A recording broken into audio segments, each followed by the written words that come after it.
episode 9 of the Something Blue podcast, a podcast that seeks to discuss really interesting films with people who are like-minded and big film fans of one persuasion or another. And I am super excited. One of my favourite people that I ever get to do podcasts with is here to join me today. And it's been a little while, Ali. How are you doing, my friend? Yeah, I'm good, thank you. Yeah, thank you for having me on. It's exciting. Episode, you say 9? 9, already? Yeah. You're top 10. Smashing them out. Yeah. I don't know about that. This is apropos to nothing, right? But I once had a friend that says, we're going, it's really hard. When you go out at night, it's really hard to pick up women. He says, it's not, just compliment them all the time. I said, what do you mean? I have to talk to them and stuff. And he says, no, just watch me. And he just walked around all night and just told every girl in the place top 10 best looking women he'd ever seen in his entire life and would just walk away. And honestly, after about an hour and a half, he just had a stream of people following him out the bar. And I was like, what happened here? This is literally just walks past crowds of people. So take the top 10 compliments as it's going. Yeah. I'll get my coat. There you go. You didn't expect to have such top tips from a physical media podcast or otherwise. Chat up lines and stuff. Oh God, I never tried it. Well, I did try it one night, and then I kind of after about the second person, people were starting to give me weird looks, and I went, oh, "It's just not me. I don't know. I'm just not trying enough." Anyway, we're going to talk about the usual kind of mix of stuff we've been watching recently, stuff that's coming up, and then we have a special film to talk about at the end, especially given the season. And I'm sure we'll get into that at the time. If you don't know Ali, or you wouldn't know where to find, where else could you find you, Ali? Rather than me do the whole spiel, you get to introduce yourself. Oh, you put me on the spot because it's at the start. So I am kind of everywhere, a bit like yourself. So yeah. I have a YouTube channel where I try and do gaming videos, which are normally, let's say, tutorials. I don't really do playthroughs of stuff.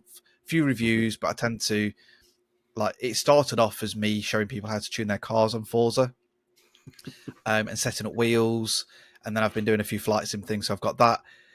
And then podcast wise, I'm obviously on FilmGuff, which is you've had Kev on already. Yep. So yeah, we're our partners in crime. We actually met on a podcast called Last Games Load, Laps Gamer Radio. And then we just fell in love with films there between us. We're like, oh yeah, we're this film and this film. And so that's where we got to know each other and branched off and did FilmGuff. And then I'm also on Codec Moments, although I won't say it's on a hiatus. We're just too busy to put any podcasts out, where it's kind of just blokes talking about video games, but from we don't have much time to play them that much these days. So we come at it at different angles and talk about that.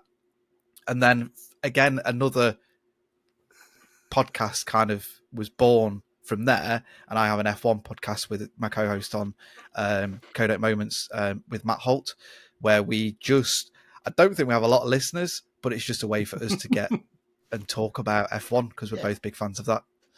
So yeah, I'm a bit everywhere. Lots of rabbit holes, and that's exactly what I mean. I can identify with that massively in terms of doing podcasts over the years and kind of getting to a certain point of doing that for a few years and then going, oh, but I'm really into this other thing now. And as somebody said on the internet not that long ago that I read, it says, look, is it even a hobby if you're not podcasting about it? Can you even call it a hobby? And I think you can definitely identify with absolutely. That. Yeah. And the hardest one is the F1 podcast because we're a little bit behind now.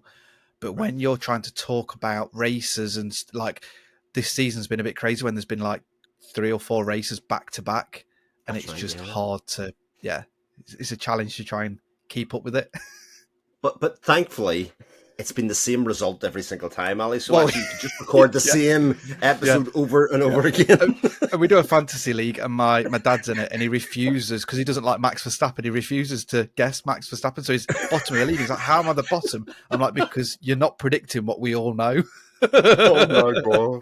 Yeah, it's because you probably know this, and I'm way off topic, but this is what happens. I have a friend who can't ever watch the races live or even the same day, so he has to wait for the next day for the highlights to be released on YouTube.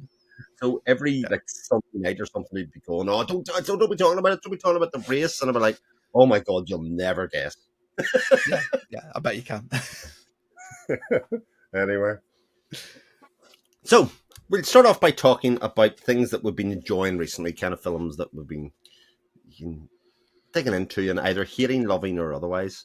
And I usually let my guest go first. So let's go with that. Ali, what have you got in terms of things you've enjoyed? Recently, or just in general? Sure, it can be So recently or whatever you fancy. okay, yeah. So I'll do it like what I've been watching in the last few months. It's Yeah. been a bit tough this year watching films because I've been really busy at work. But I managed to get to the cinema recently to see The Marvels, which is the latest Marvel film based on Miss Marvel, Captain Marvel, and Monica Rambeau. But I'm not sure if it came up with her name. But a lot of I don't know if you found this, especially for people that are watching more recent films, because I know you love your classics as well.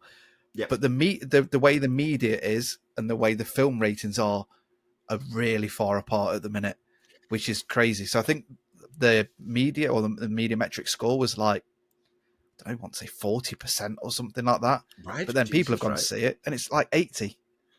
Yeah. It's really far apart. But it's a really good film. I enjoyed it. It's going back to its roots. It's a proper comic book film. Good fun. Right.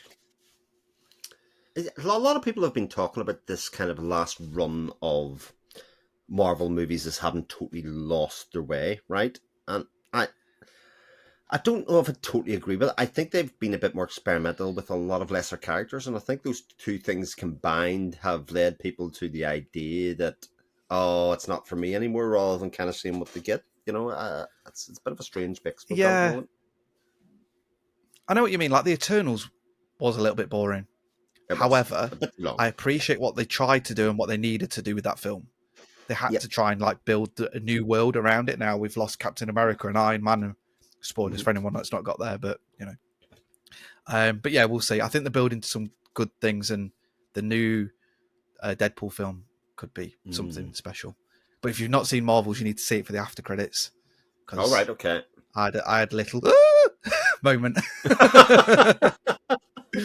Yeah, do you have that thing deadly silence in the cinema? You know, especially with Marvel movies, at the start it was way more noticeable, but you just have that bit where everybody doesn't leave the cinema anymore. You know, it's one thing except for like one person, and you just see everybody judging them as they're leaving, and you're like, "What are you doing?" Yeah, like back down. There might be 2 after scenes credits here. You just don't know. No, and I think which one was it? I can't remember which one it was. Where there was it's a recent-ish one, but where Captain America at the end is there going, "Why are you still here?" and like proper trolling the audience. And I was like, brilliant. Yeah, it might be one of the Spider-Man films. I'm not sure, but could have been. Yeah. So other than that, I haven't seen it yet myself, Marvels, but it's because I usually go with my eldest, right? And she's a boyfriend now, and weekend would have been the time we would have went to see it, and of course now she's... Excuse me, a boyfriend? What? They're not allowed boyfriends. She's in love.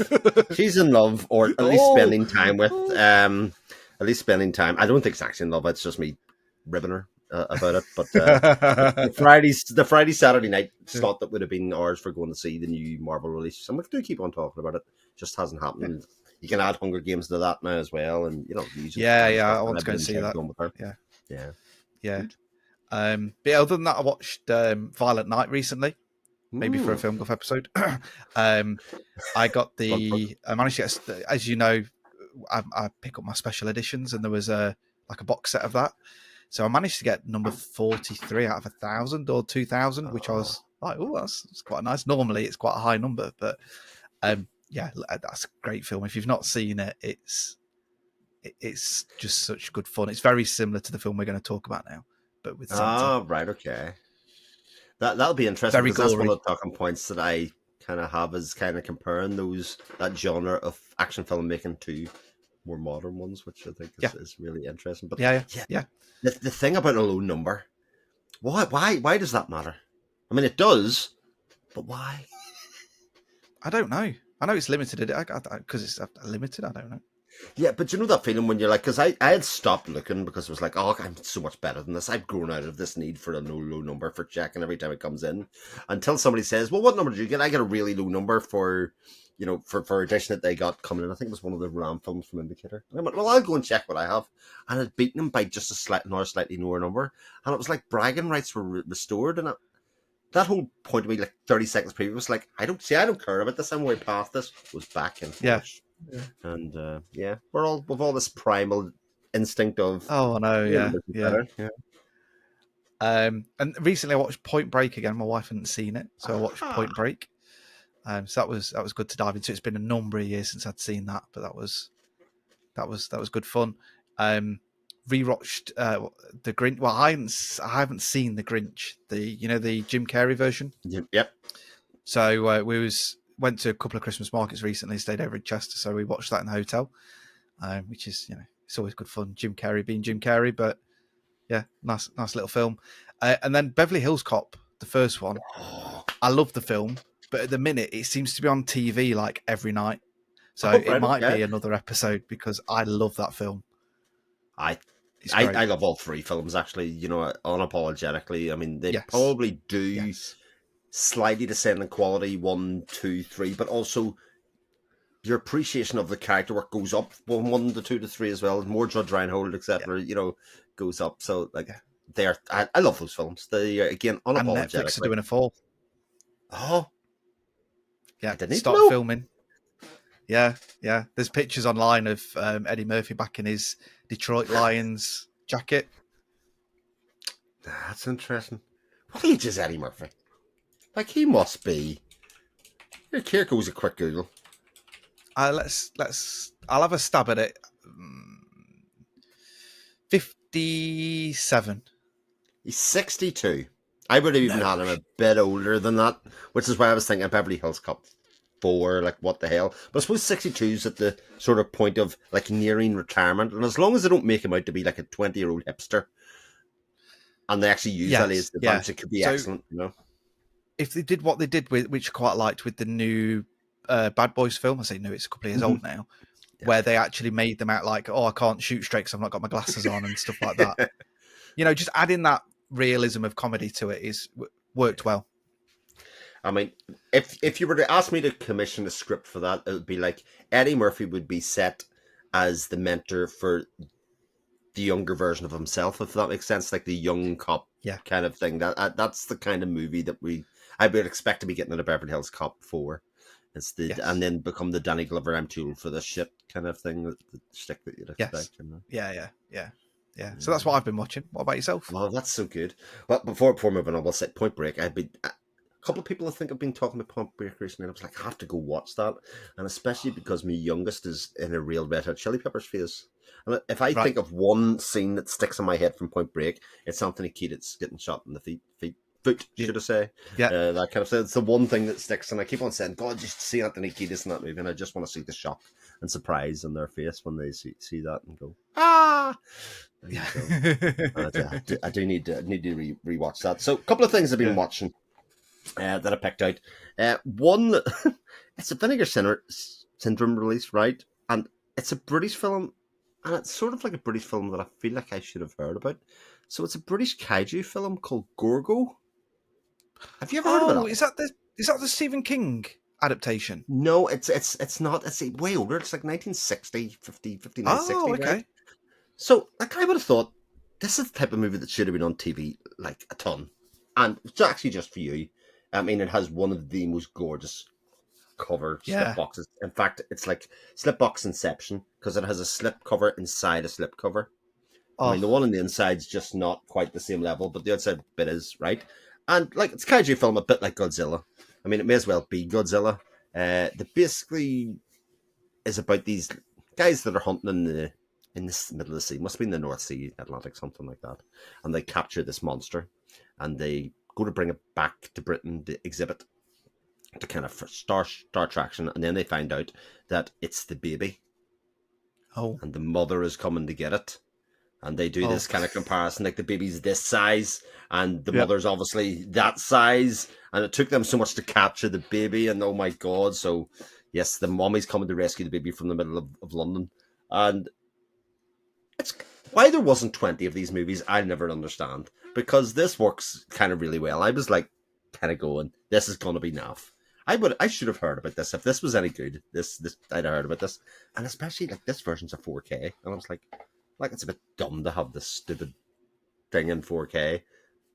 But yes, it also still totally works. So love that. That was really, really a lot of Yeah, fun. I'll have to look out for that. That sounds good. Yeah, even if you can find a stream of it or otherwise. Then I watched. My youngest was saying, "Oh, we started watching in school." I will bear in mind watching this in school. My youngest is 13, Ali, right? And they were watching the others, which is a 15, right? Oh, okay. And it has, I'm not saying it's terrible. And actually, the whole grading system for most kids, I think, now is totally out of whack. Because most kids, by the time they hit 11, have seen things more vile than I ever did. See, I'm the opposite way. So my nieces Ah, and nephews are a bit shielded, but I think it's because. So I had my brother's 7 years older than me. So right. when I was like 7 or something like that, I was watching like Predator and stuff like that, and like 12 Monkeys when that first came out, Yep. and I was just like, what? What the hell's going on this film and stuff like that. So maybe I'm a little bit different. I don't know, but I remember yeah, I was watching the film Booksmart, if you've ever seen Booksmart. yeah. Like with Captain David, right? So like it's humorous, but it's quite rude in place, right? There's some Yeah. I'd say quite sexual jokes in it and all the rest of it. I remember watching it going, oh, my eldest was 11 or 12 at the time. She'd love this, but I can't show it to her yet because, some of that stuff, I don't want to be in the same room with her when she goes, well, what does that mean? Kind of thing. And I remember something of it coming on or being used as a clip or something. And I went, oh, Booksmart, see someday, I think you'd really like that. And she turned to me and went, I've seen it like 2 years ago. And I remember just thinking, but that's it. Understood everything. Don't worry about it. And I was like, oh, right, okay. Yeah. Don't just move on. But the others, Yeah. came out on Criterion as well recently. This is the Studio Canal UK version. The youngest one started watching this, really liked the gothic kind of set and was like, oh, really like gothic films. I was like, shit, I was going to say, well, you're going to just like a million Hammer films that I know a good man. You can fall down a rabbit hole there with. So watch Yeah. the others. And I had seen the others many years ago, Ali, and could I remember anything? I kept on saying, I've seen this before. And everything that happened in the film, I was like, I don't remember that. Don't remember any of that. Yeah. Do you ever get that? I definitely think it's a kind of getting old thing where you're like, yeah, I'm very confident know what happens in this film. Yeah. And do you know when you watch films as well from when you were younger and you see it from one perspective and then you actually watch it later on in life and you're like, this is like a completely different film. Couldn't have put it any better because the other one I was going to talk about was Cool Hand Luke, which was exactly Oh, that yeah. film, right? Which Yeah. I'd seen as a young man about a guy that goes to prison who's a bit kind of, to me, my memory was, he's a bit not quite there, not quite right, and Yep. he just can't keep himself out of trouble. That to me, that's that story. And then you watch it as like a 40-year-old man, and you're like, oh my God, it's so profound. And this is like, oh my God, this is about society and about the penal system and all this kind of stuff. And you kind of go, on one hand, like I appreciate it on another level, but I also might have taken all of the fun out of that movie. Yeah. But brilliant movie. Like, honestly, the Cool Hand like was, definitely rocketed right back up there in terms of like one of my favorite films of all time. And that recent rewatch, I just thought, cast and everything about it just like outstanding. And then to get a 4K disc of it, which just looks amazing, is like wow, Nice. wow. So that's most of mine. And the last one I finished with, because I've been doing a lot of this recently, I've been watching a lot of the Kung Fu films from Hong Kong. Oh, good man. So I was watching The Last Blood, which is called Hardboiled 2, nothing to do with Hardboiled 1, with Chow Yun-fat, etc. in it. But this one has Alan Tam and Andy Lau, and it basically follows he's not the Dalai Lama, but it's a guy, religious dignitary is coming to visit this place, and they basically have a faction is set out to kill him. And so the police force are like, no, you're not killing him, not in our land, etc. And of course, something happens to him, and he is injured. But also, the girlfriend of Andy Lau gets injured as well. And it sets up this thing of they need to find this very rare blood type in order to save the Davai. But it is also the same blood type as the girlfriend. And it's like they're both racing to get this very rare blood type in these people. To do it all the while somebody trying to stop them and kill them in stupid Hong Kong action style. None of it really makes any sense. Doesn't need to. In fact, it's better that it doesn't in a lot of ways. But ridiculously fun to watch. Like, without doubt, just Yeah. So I much think fun. next, if there is a next time, I hope I can come back. We'll have to do a martial arts film. Oh, that would So be I great. recently got there was a special, I think it's Warner Brothers edition of Enter the Dragon. Oh, I love my yes. special edition, so I had to pick that up. Like, Bruce Lee's my hero, idol, like, the guy's phenomenal. So I picked up that, but there's some awesome hidden gems just in the martial arts genre out there, and I don't know if I've told you this, but so I do Japanese jiu-jitsu, Right. which Okay. is Yes. in Yes. You effect I'm talked about that training to before. be a samurai. So not the Brazilian jiu-jitsu rolling around on the floor. This is me knowing how to kill people with doing less moves and stuff. And then I now watch these films going, oh yeah, I can do that. Oh yeah, that's this. Yeah. And like the other day I was doing jumping crab claw scissors where I can jump onto someone's waist and take them down and put them into a wrist lock. It's just Right. like, this is awesome. But there's some awesome films out there. There's one that possibly might be for another episode called Blood and Bone, which is a newer film. So have you seen AWOL or AWOL? It might be, is it Leonardo or something like that? Legionnaire or something like that. It's a Oh, Jean-Claude yes. Van Damme film Yes, I've seen where the he goes generic. into Yes, like for sure. underground fighting. So imagine that, but slightly modernized with Michael Jai White. I know who And that the is, opening indeed. scene to the film is a fight in a prison shower room with Kimbo Slice, who's was because he's passed away now. But yeah, it's such a good film. It's really good. That's interesting because I watched a couple of weeks ago now Bloodsport for the very first time, and I hadn't seen Bloodsport, and I was going through like the extras and that are magnificent, but the amount of people that they got in to obviously be the other competitors, and a couple of them were actually practiced martial artists, and they were saying they were sort of brought on to be effective, but also their role they felt was to be authentic, if you know what I mean. So that people who were from that sort of background could appreciate the film and go, actually, that guy, while this is entertainment, that guy's he's proper. He knows what he's doing. Yeah, and actually, they this got the conflict. Is it Bloodsport that's got the guy out of Enter Dragon in it? Is it Bulbo? Yes, or that's like that? But he's in it. Yes, he's the main bodybuilder. bad guy. Yep, he is. Yeah.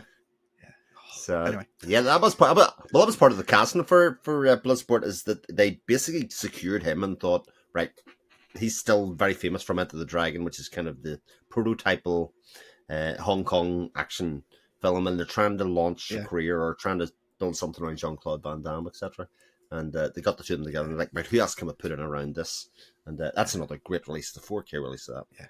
Yeah, fantastic. Oh, I picked up Hard Target recently as well. That came out on a 4K special edition. Yeah, I think, is it 88 films that have been releasing some of them, because they did Street Fighter as well. They were starting to do a series of Jean-Claude Van Damme films. I'm up to date with them. I have them all. Yeah, I had Double Target's the last one that came out, and I haven't. That's the Double Trouble. Sorry, it's the I haven't got round to watching it yet, but I've watched the rest of them. Nowhere to Run, probably my favorite. Universal Soldier 2's in there. There's great Cyborg is in that. They're a great set of films, and Street Fighter as well is just. It's excellent, except he's not Guile. I sort of have it in my head that he's just somebody else. He's not Guile. He just doesn't look like Guile. He's not really Guile. Nah, but the rest of it is fine. Everybody else works for me in that, just apart from him. And I suppose without him, it doesn't get made. So at least we have a Street Fighter film. We're good. Yeah. So that's it. Yes, that'll be cool. We'll do a martial arts film next time, Ali. That'd be a great idea for one. Yeah, that's good thinking. Excellent. So that's what we've been watching.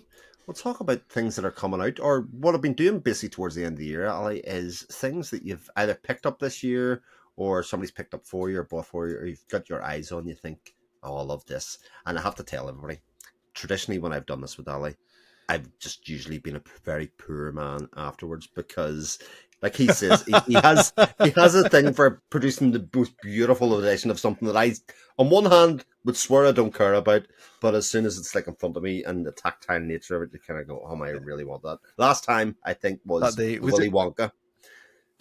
Yeah, I was about to say Willy Wonka, yeah. Willy Wonka with the golden ticket. Oh, still love that set. So I think Oh yeah, it's a beautiful set that is. I think the most recent one that I've got, which is a big set, is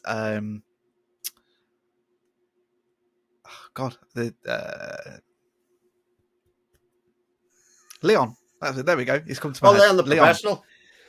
Yes, yeah. And I've got it's a chunky boy set. And there's postcards and special editions in it, and like steel tin.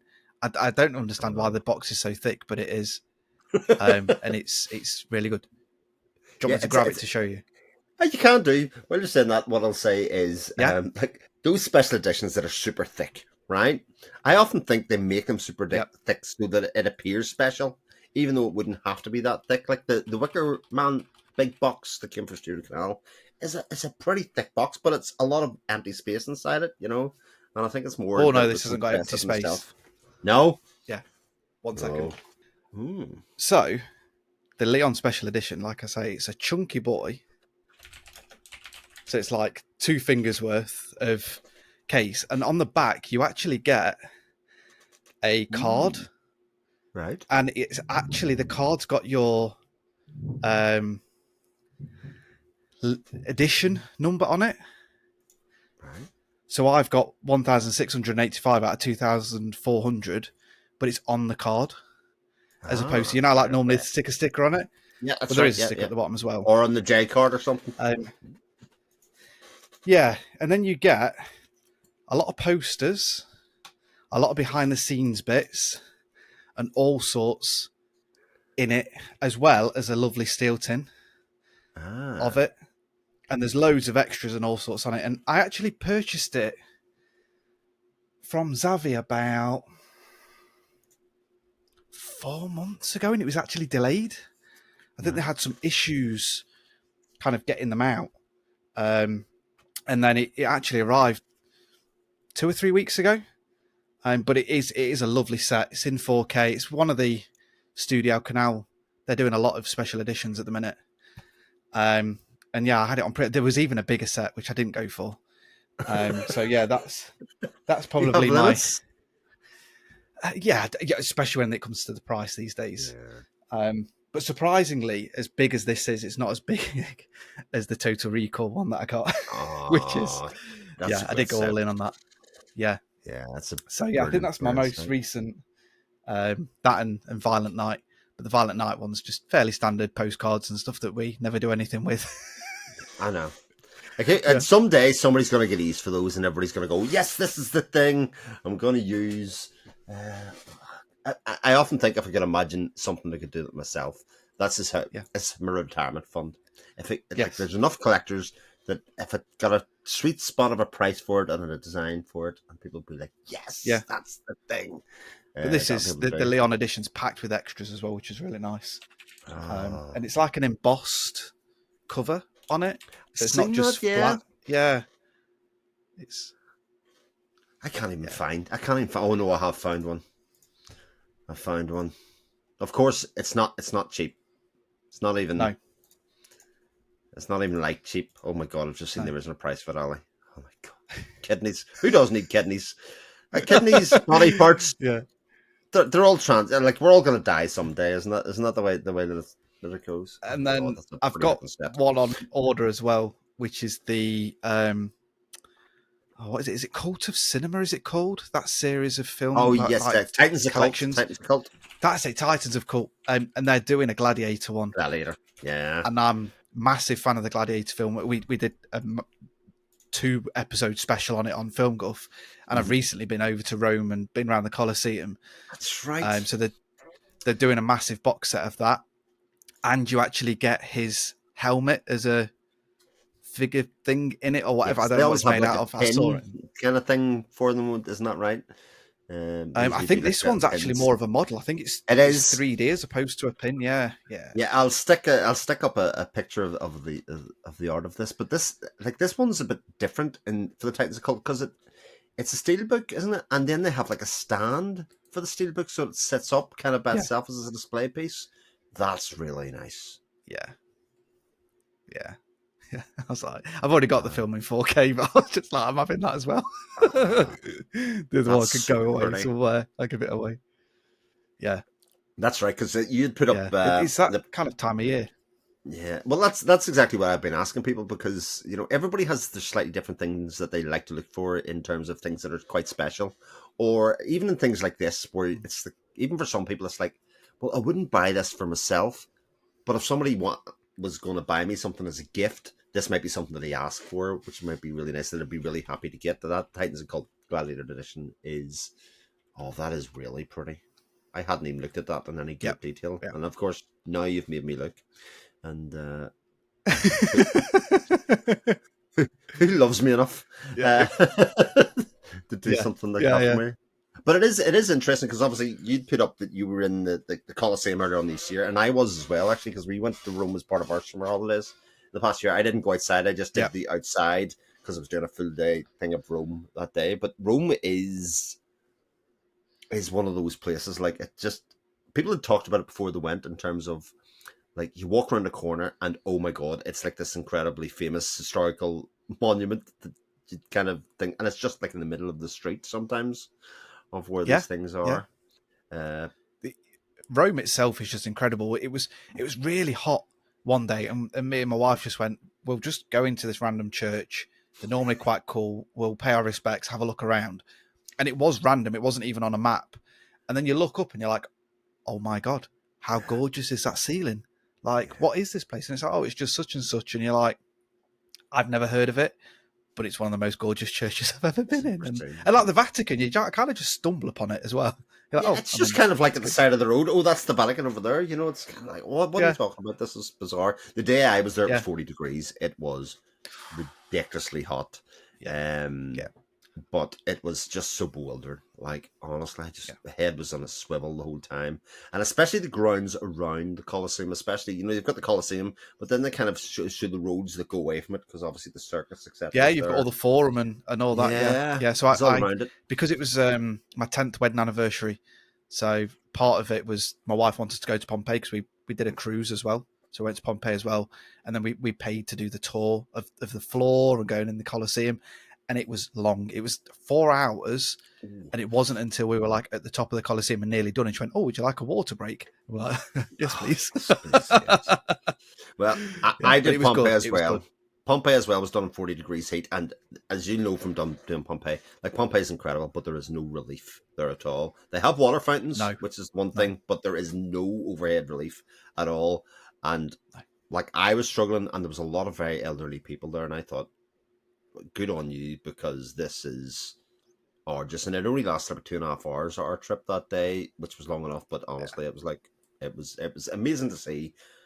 But I have very strong memories of thinking I'm going to die. I remember actually getting outside of it and going to the shop to get a drink of water, Coke or anything. And I think it was €6 or €7 a bottle of Coke, and it was like the greatest experience I ever had of actually drinking it. As much as like the best. It was like, honestly, it was like somebody pouring it around your head and kind of going, oh, this is magnificent. But to take that, like, it means that when you watch things like Gladiator again, or you watch films that are set in like ancient Rome, or, but especially when you go see those places in real life and take them forward, it's a whole new experience of watching the movie again, and you see the kind of level of effort and authenticity they strive for in the likes of those films, and give you the appreciation. And when I was on the floor, I managed to resist shouting, "Are you not entertained?" Are you not entertained? Well, how many people do that? There must be a lot. There must be people just going, how many a day? Like they do a sweepstake. Here we go again. Yeah. Without the proper, you'd have to come in the proper dress. You'd have to become dressed for the occasion to really do it. Yeah, and throw a sword at someone. Exactly. And then they go, "Here's a lion," and you go, "I was only joking, mate. I was only joking." Oh dear. So things that I'm excited for coming out of the next. So, there was a couple of things that I did want to ask you about, actually, because I thought they might have been right up your street. Yeah. So, the Disney Steelbooks for the likes of Mandalorian. I would imagine you're a bit of a Mandalorian fan. Yep. Are they on the radar? I don't know. Yeah. Don't get me wrong. The series is great. I don't know. I don't know why I wouldn't buy them. Well, they're expensive, and they seem to, when they're releasing them all at once, which kind of hurts. They're doing Loki and Yeah, Wanda and Mandalorian all within a week of each other, and you're like they're nice. yeah. But then there's the collectomaniac in me that's like, I need to now fill in the gaps But that's the thing. because my So collections now they've released them. it's not like, see, if you get one, you're in for all five. It's not, you're Yes, not going yeah. for one. And at that point, you're like, do I want to start on this train track, or do I want to just jump off Yeah. and kind of say, no one as pretty as they are? I think they'd be awesome to watch. Like, Yes. as we know, as physical collectors and probably people listening as well, there is a difference between streaming it and watching it physically. Sometimes it's more of a convenience thing, I'll be honest. Like, Yeah. it's really lazy. What, I can't be asked to get up and put the actual disc in, or I don't want to damage the disc, so I'll watch it on streaming. But so I've got that, but I think what I might do is might try and be quite smart with them, because 3 or 4 times a year they do that. Is it 2 for 25 when it comes to That's 4K true. things with Disney? So I might do that, and then every now and again just drip feed a couple in. Yeah. Because I'd really love to get the 4K collector's edition of the, well, not collector's edition, but the combined of all the Star Wars 9 Oh, films. yeah. But it's like 200 and something pounds. Yeah, And the as crazy as Skywalker I am, collection, isn't that what they call it? Something like that, yeah. yeah, something like that. And I've got them all anyway, not all in 4K, but yeah. Yeah, you bought those Yeah. films a lot, just like me. You had the VHS versions before they were cut. Then they Yep. cut them. You got the DVD version that came in the 1/6 there, and you're like, right, I got these. Yeah, That's with me the done for little life. film cell. Yeah, Yeah. yeah, exactly right. And so I was not need to buy those again. And then you've got the 3 later films, and you kind of go, well, now I need to buy them. And Blu-ray 4K, okay, maybe, and at that point, where does it ever end? Yes. Yeah. I'm with you. I'd love to. But yeah. Yeah. Although I have to say, Star Wars as a series, as an idea, is not as strong as it was even 10 years ago with me. It's just, I, I actually, when I take my kids to see the films, I can see the joy that I used to have about it in them. And it's kind of like, it's just like a mirror to shine to me. I thought I loved it as much, but I actually, like, I'll see their faces and go, but it's not that anymore. Like, it's not Yeah. at that Well, level. hopefully, if the rumors are true, oh God, I'm really rubbish with names today, but what's it's taken over Star Wars, isn't he? Apparently, according to rumors, the guy with the cowboy hat. It'll come to me.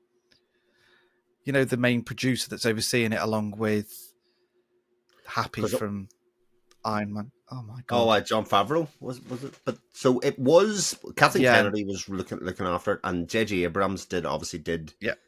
the last 3 films, and then Rand Johnson was supposed to do 3 films, but I think that got cancelled. No, so the guy that's like producing them, that was George Lucas's right hand man for Yes, I episodes know 1, you're 2, and talking about. 3. Yeah.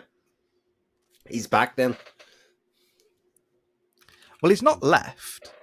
but He's been been given creative behind a lot of control. the stuff to do with the Mandalorian, but apparently he's now taken over the Star Wars universe.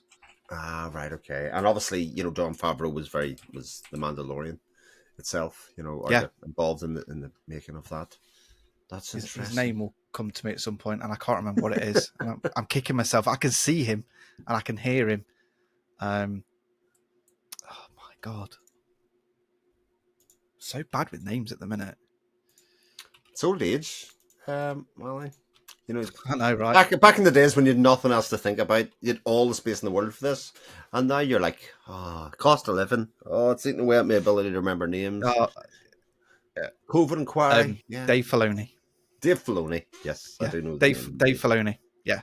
So apparently he's overseeing everything going forward, because Kathleen Kennedy's been doing some weird agenda stuff, and I don't know if you've seen. Have you seen the latest Indiana Jones film?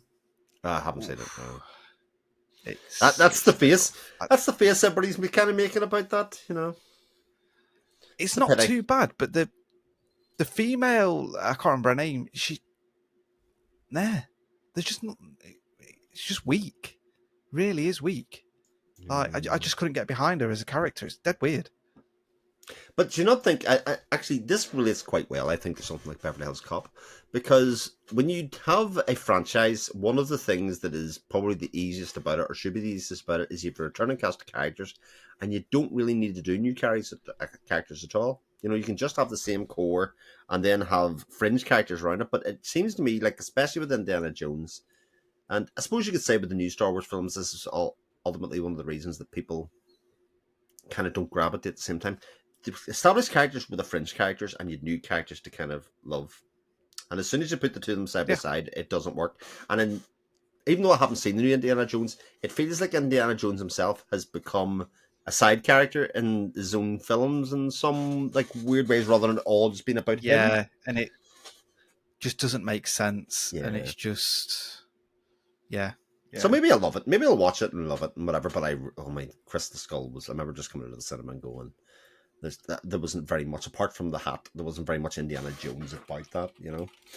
Yes, in a lot of ways. So, it's a pity. But well, there's a new Ghostbusters film, and I quite liked Afterlife, and you know, it kind of suffers a bit from the same problem that I just talked about there. But you know, it's Ghostbusters. And maybe I don't it was have as still high enjoyable though. expectations. It was. Yeah. So I'll look forward. Put movie business to right. I know.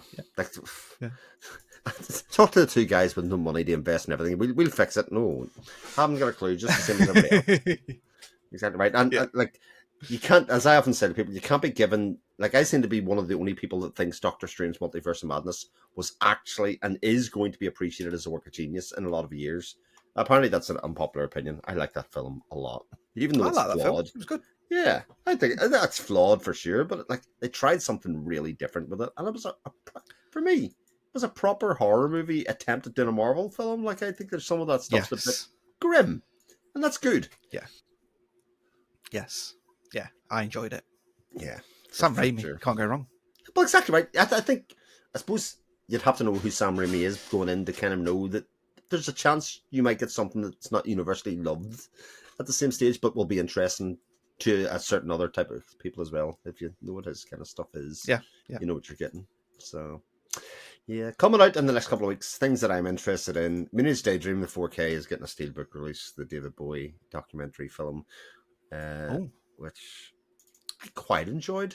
But I mean, it's just amazing to see all of these old vintage bits of Bowie talking. Like he's just one of those characters that just will always be, you know, box office TV, even if he's just talking about what color the sky was that day. It's like, but he describes it amazingly.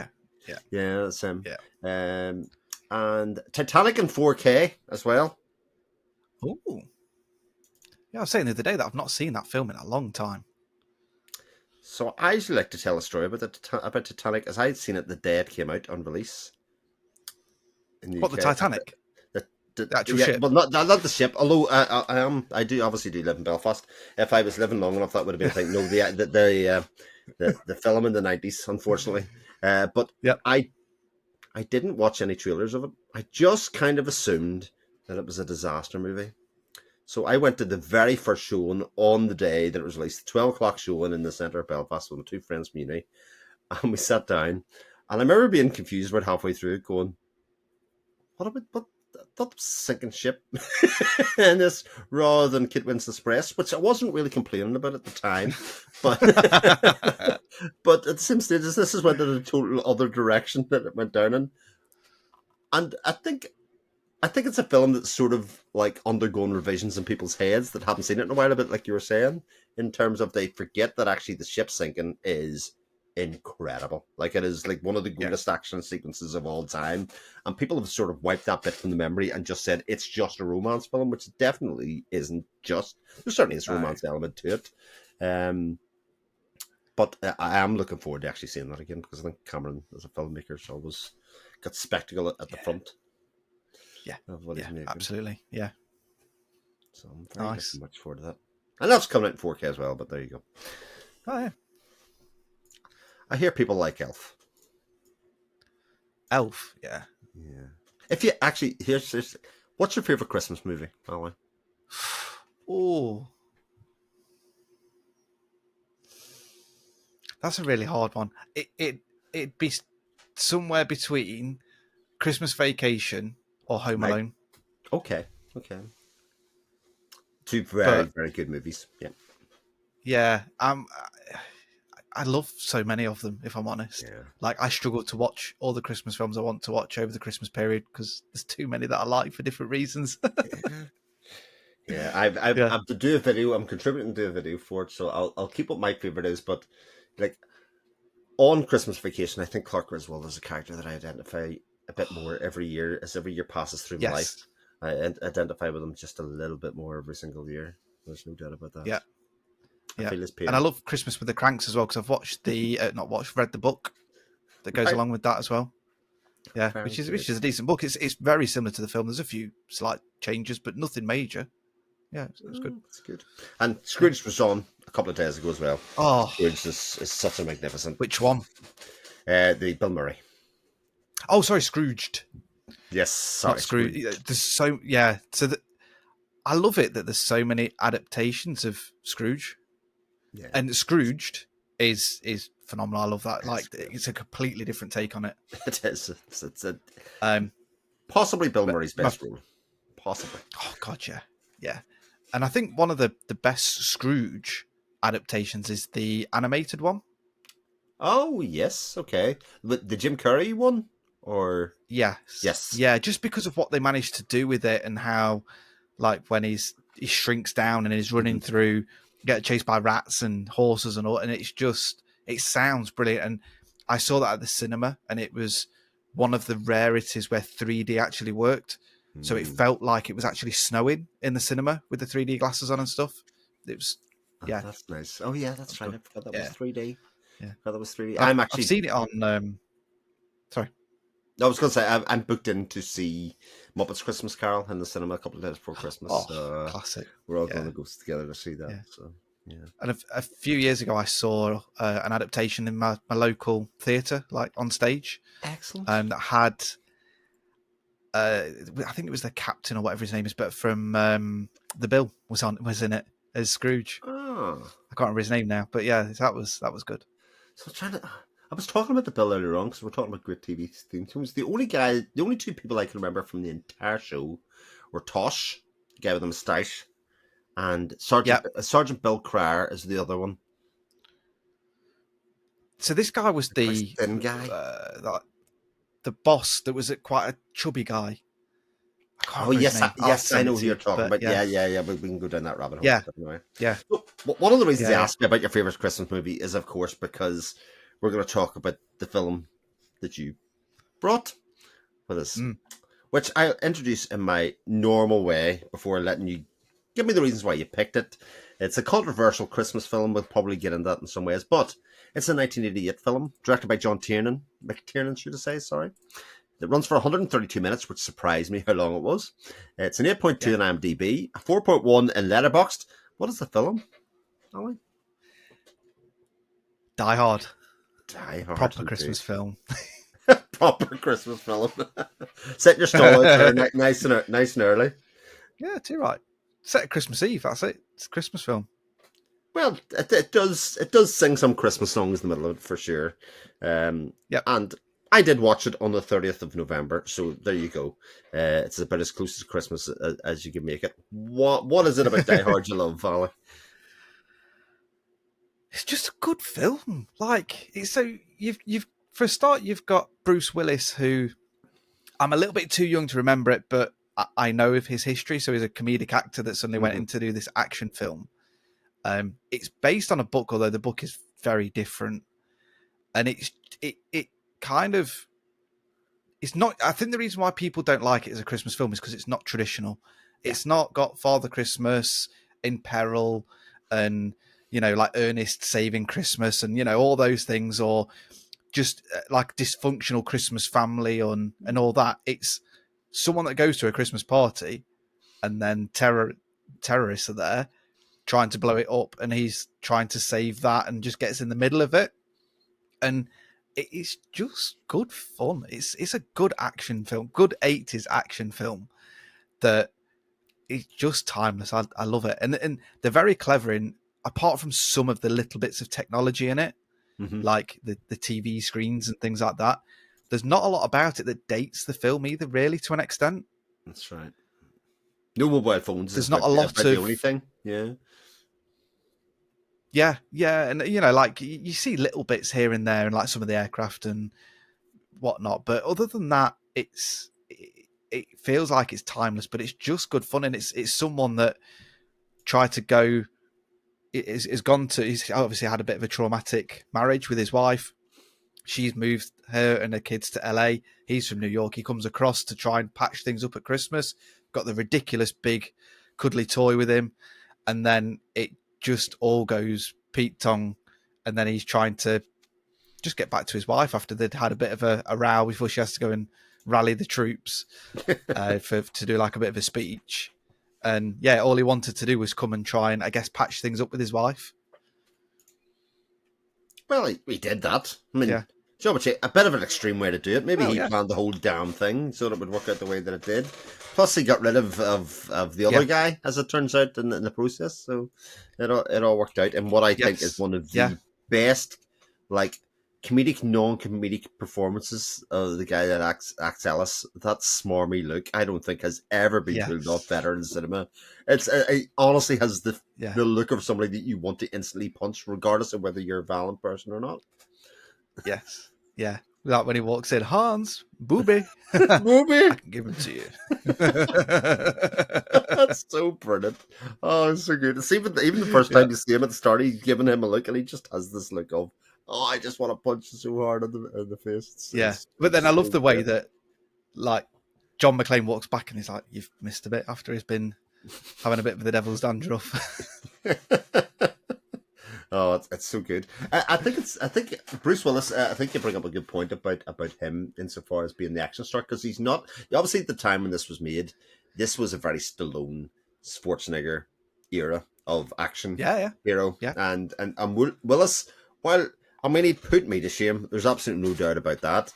He also wasn't the muscle-bound star that they were. Even if you take in like a Chuck Norris, even slightly before that, or Steven Seagal, they all much bigger than him, but he was much more of an everyman, and I think that's part of its appeal in terms of how it connects with the audiences. Yeah, and I think it works well, although he is a cop, and you've got to have that to be able to, like, a bit of background to be able to take down the terrorists and stuff, and not just be throwing guns at people because you don't know what to do with them. But it adds that, it grounds the film, adds that realism to it that, I guess if I was a cop and that, you could be in that situation. Like you say, rather than it being, like in this day and age, it'd be The Rock, wouldn't it? Running around trying to do it. And it'd just be a bit over the top. Whereas I feel like it's a bit more natural from Bruce Willis. So, again, this is something that I was kind of interested in, is watching it with, they don't make that type of movie anymore, right? In terms of like that kind of action. But yet again, it has that kind of fun, timeless aspect of it. Like, one of the things that really stood out to me, like the soundtrack and the music that goes along could have been the soundtrack and the music to Home Alone. In some ways, there's no distinction about it being an action film compared to like a comedy or something like that. So it kind of does this other kind of window dressing stuff to make it sort of normal. And yet it has this character who isn't really wanting to kill people, even though he sort of does kill people, but he does. Yes. He doesn't really. The only people he shoots really in the face are the people at the end, if that makes sense. So even the first guy that he runs into, the first guy that he ends up killing, it's like, "You not kill me because you're a cop," and he does end up killing him, but he doesn't blow his head straight off at the start. And that kind of, I think that's very of its time in terms of we can't have ultra violence from our heroes. Yes, and the first death, if you like, the first person he kills is accidental because they're fighting and breaks his neck on the stairs. And like you say, it's not till later on he starts shooting them, and there's that guy that says, when you've got an opportunity to kill someone, take it, and then he just fires the gun from under the table and shoots him in the takes balls. him out, and yeah. But again, that's kind of a humorous death in a lot of ways, I think, rather than kind of straight out, which is why I think the end of it works well when he's got the gun taped to his back, and he is very clinical at that stage to kind of say, no, this is going to happen at that stage. But with the Christmas tape, yes, there's lots of hints of Christmas throughout it, and even like you say, with the soundtrack to it, every now and again, like the transitional music's got like sleigh bells in it and things like that, just to kind of reaffirm that we are on Christmas Eve. Yeah. And even the case of when Al goes to visit the plaza, to check it out the first time, like the city has a desolate nature of it that would probably be true of like Christmas Eve as well. You know, there's not expected that there'll be loads of people in Yeah, an office or anything like that. So it kind of does yeah, feel like yeah, it could be appropriate for that time or for that time of year. Yeah, sure. yeah. And he's humming like a Christmas song, isn't he? Like That's right. Yeah, as he's he's going singing into away to the himself building, and yeah, before the yeah, dude lands in his car. yes, But one of the things that I kind of found out about it is that it's a really odd buddy cop movie at that stage when Al comes along, because they have yeah, a very traditional buddy cop relationship, but they aren't together. Like they're literally doing it over across the radio. And yeah, again, at around the time Beverly Hills Cop was around that time, 48 Hours around that time, Eddie Murphy was making a killing at buddy cop movies. Lethal Weapon was happening around that time. It's again players in yes, that, but it's yeah. completely different. Yes, yeah, like you say, it kind of takes that genre and goes, well, what if they weren't together and one's just helping each other on the radio? And the guy that plays Sergeant Alpal, Ah, brilliant. if you're watching it and you look at his facial expressions and stuff, you know, when the captain is just saying stupid things and he's like, what? I've just said that, like the shooting at the lights, or he goes to him, do you want a breath mint? And he just looks at him like, what? And like, it's just little things like that. It's great. There are so many quotable lines in the film. It is again Yeah. other thing completely forgotten and missed the amount of really like sometimes like quotable, just like yippee ki yay, etc. Very quotable out of the context stuff, but Yep. some stuff that's really really comical, like when the FBI agents introduce themselves. This is Johnson, and this is Johnson. Not related. Yes. I was Yeah. like Yeah. that is tremendous. Just Yeah. given way to set that up, yeah. Yeah. Yeah. And I think you know, how you were saying about if it was Stallone or Yes. Schwarzenegger or even Jean-Claude Van Damme, someone like that, I think it, like you say, it would either, if it was Schwarzenegger, it'd be too comical. Mm-hmm. If it was Stallone, it'd have had like a massive machine gun and just been plowing people down and taking out half the building. And if it had been Seagal, it'd have been too martial arts trained, or That's right. Jean-Claude Van Damme, and they wouldn't be using weapons, and they'd just be, you know, Hans and him would be having a, you know, flying kick him off the edge of the building rather than, you know, the watch scene. So yeah, I think it worked well. I think the casting's excellent in this film. Yeah, and but like Willis has a, because he's not the same size as like say if it had been Schwarzenegger Stallone, you would expect them just to run through the building. You know what I mean, and just take everybody out. Like Yeah. that would have been expected. Whereas Willis has a vulnerability. It's even kind of showcased by obviously the walking on the glass stuff, all that kind of stuff shows that Yes. Yeah. he's vulnerable and that he can be hurt and all that kind of stuff. Yeah. And even Gruber is a very unlikely tough guy villain as well. You know, he's a cerebral villain rather than, you know, a threat. Yeah. Yeah. And Alan Rickman's just great in this. He's very suave, even when he's talking to I can't remember the guy's name that's in charge of Nakatomi Plaza at that point. Takagi. Yeah. And he's like, oh, are they Tom Phillips suits or whatever it's called or something like that? Oh yeah, I have two of myself. Apparently Arafat has them and stuff. And he's like being quite normal, as if he was a CEO somewhere else in the building. They're just having that chat. And then he's like, oh, you're just a bank robber? Yeah. I don't have those codes. And he's like, well, I'll get them anyway. But we just want your bearer bonzers and your vault. And then, yeah, it kind of escalates from there. Yeah. It's amazing to think that was Rickman's first ever movie. Like, that just seems... Isn't it just? That's absolutely insane that somebody can walk in from stage and TV and go and be so commanding in what is a pretty big budget. Yeah, have that presence. Yeah. Yeah, like you say, like the way he walks around, like at the start of the film, and it's very natural, as if he's been doing it for years, and just walks through. Because at the minute, I'm listening to Patrick Stewart's audiobook that he's done, his like autobiography, and he was saying how he struggled going from stage to that because they project their voice quite a lot when they're on stage and things. And I'm sure there might have been a few issues, but Yeah. it looks just so natural. Yeah. But I think he kind of took on the role, not really knowing what the role was, and obviously he was so good in it. I think it kind of probably did hurt his career in terms of some of the serious roles he could get. Because if you think about Rickman's big roles on screen, they all tend to be villains. Even Sheriff of Nottingham, you know, Yeah, Severus, etc. I think it's his mannerisms and his Mm. accent. I think, like, and the way he talks is very deliberate, very. I won't say he draws out his words, but he's got that the delivery. And obviously, people like do his accent and stuff. I'm not going to try and do an Alan Rickman, but just the way he is, and I love the scene as well. When is it after he shoots that guy in the face that you just said his name? I can't remember now. Gaggy, yeah. Hans Booby. And he after he's been shot he shoots him when he's like, "This isn't radio," and the way he kind of just slides out the room and just shoves the radio out so everyone can hear the screaming, and he's like, "You did that," kind of thing. But it's like, I don't know, it's not over the top, but very. You can feel what he's trying to do.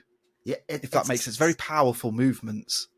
It's the sense of control that he exudes. Like I say, he's not a big build of a guy. He's literally just a guy in a suit with a beard. No.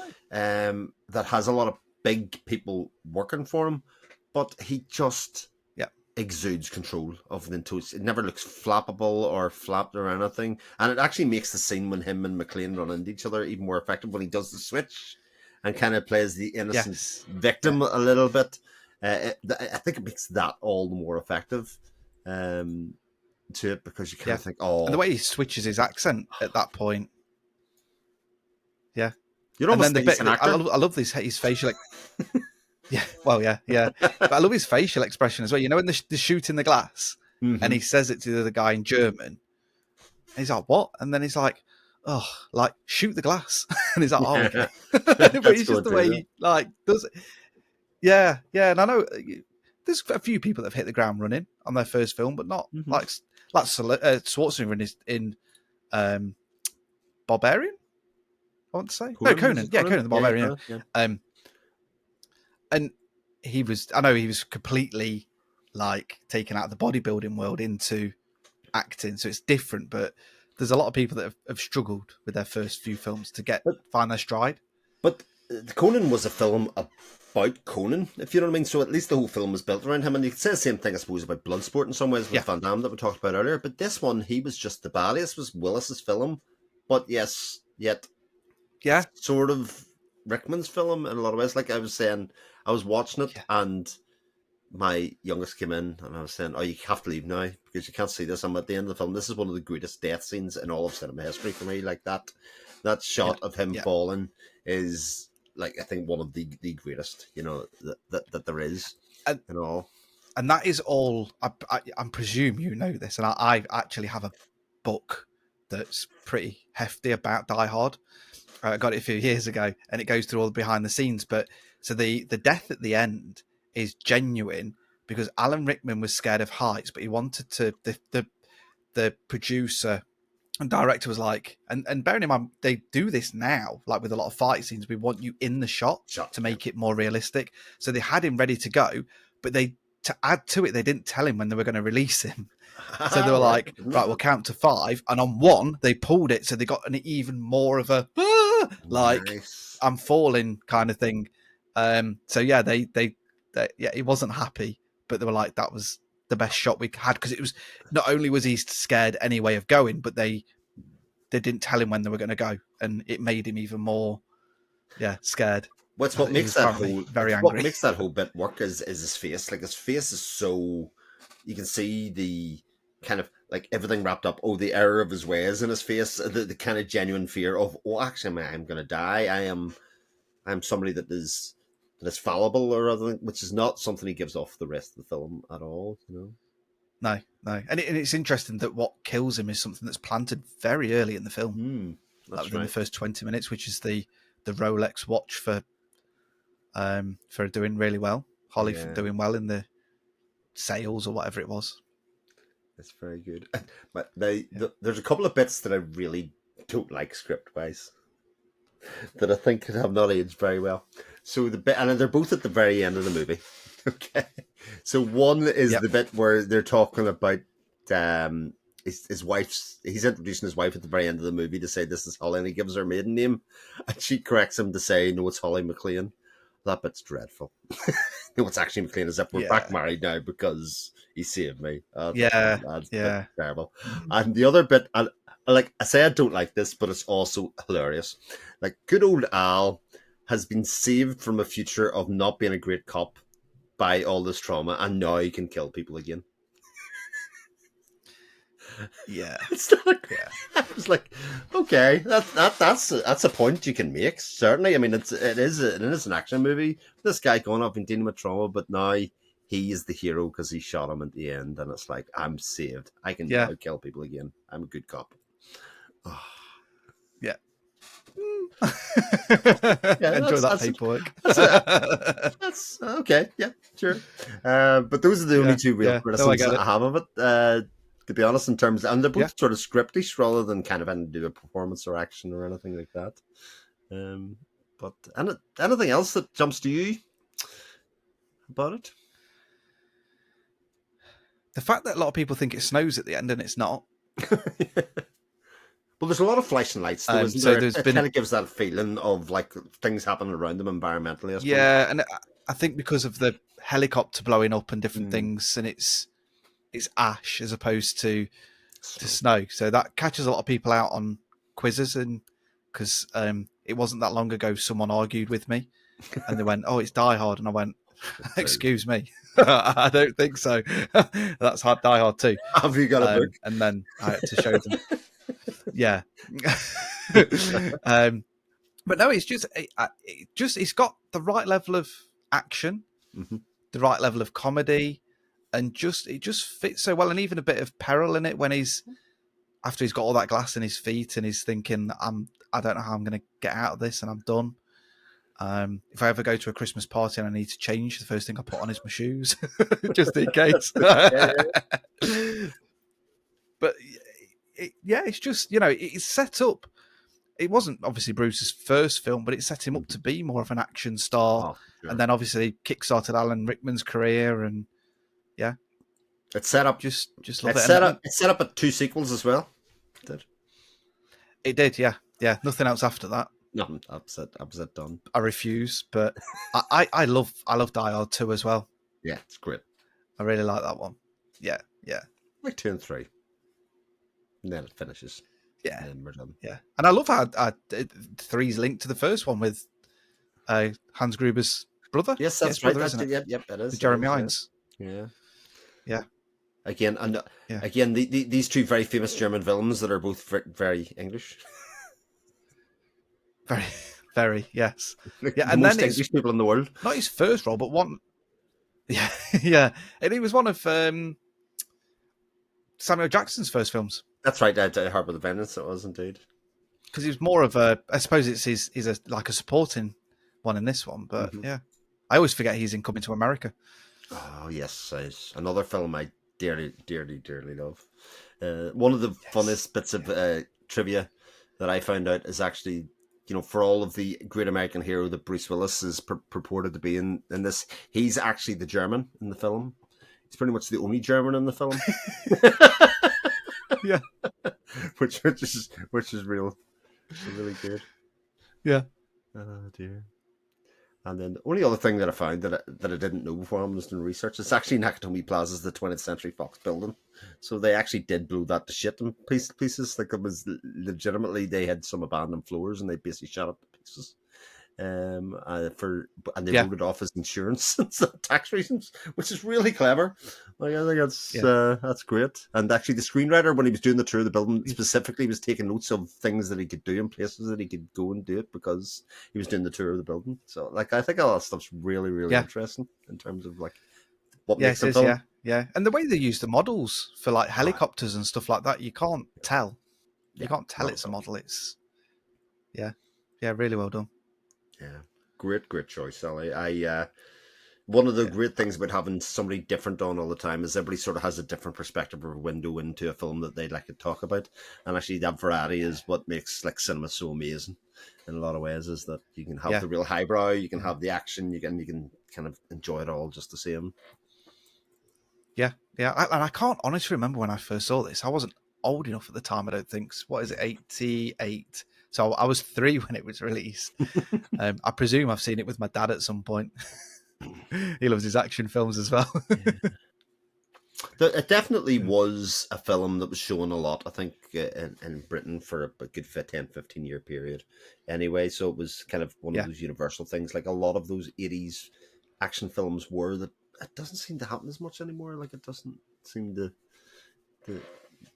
come back around in the same way. A lot of action films now are... Yeah, a lot of action films are just remakes or just either a full-on remake or a reimagining is the new buzz thing these days. And it'd just be nice to... I mean, I suppose the only thing that has been a bit more like fresh was the John Wick series, but even that's on its 4th one now. Mm-hmm. So that, how much longer are we going to go with that? And then I don't think we can go any further with John Wick without saying too much, anyway. Yeah.